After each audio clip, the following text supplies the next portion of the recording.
होते जा रहे हैं। Adhir Ranjan Chowdhury is agent of Bharatiya Janata party. मुंह उनका है, वॉइस उनका है, लेकिन कंटेंट जो निकल रहा है ना, वो पूरा भाजपा का डॉल है, भाजपा का डॉल है वो। और पश्चिम बंगाल के राज्यपाल सीवी आनंद बोस भी घायल ईडी अधिकारियों का हाल जानने के लिए अस्पताल पहुंचे और ममता बनर्जी सरकार पर सख्त एक्शन लेने का ऐलान कर दिया।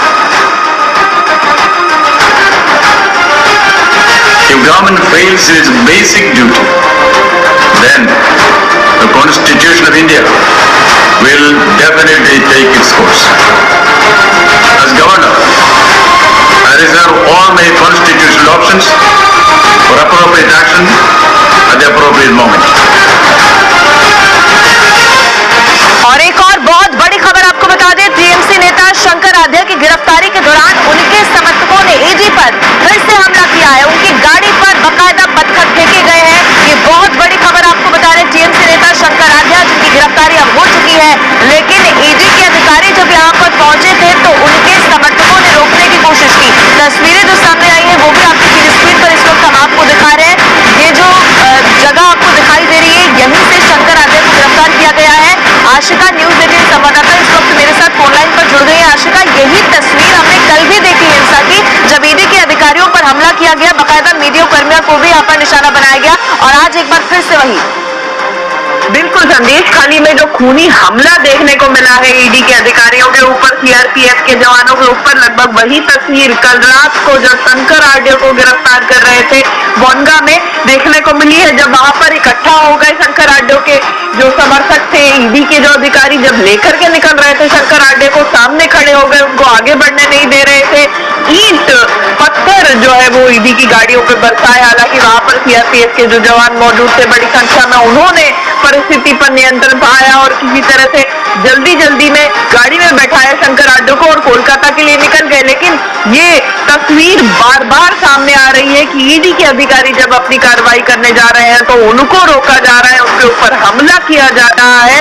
और बोनगा से भी कल देर रात आपको बता दें कि जब गिरफ्तार किया, कल सुबह से ही शंकर आध्या के घर पे, उनके ससुराल पर भी बोनगा में ये ईडी की छापेमारी चल रही थी। जैसे कि छापेमारी संदेश खाली में होनी थी, शेख शाहजहां के घर पे, जहां पर पहुंचते ही ईडी की टीम को हमले का सामना करना पड़ा और वहां से किसी तरह से जान बचा करके ईडी के अधिकारी निकले हैं। 3 उसमें से घायल हैं जो अस्पताल में भर्ती हैं, जिनका इलाज चल रहा है।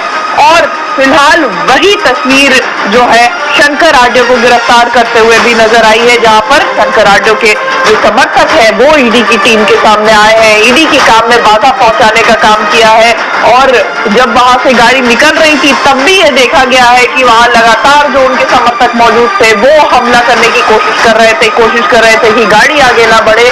लेकिन सीआरपीएफ के वहां पर जो जवान मौजूद थे वो वहां पर उन्होंने किसी तरह से परिस्थिति को काबू पाया और शंकर आध्या को लेकर के कोलकाता में सीजीओ कॉम्प्लेक्स जो ईडी का मुख्यालय है वहां तक पहुंचे।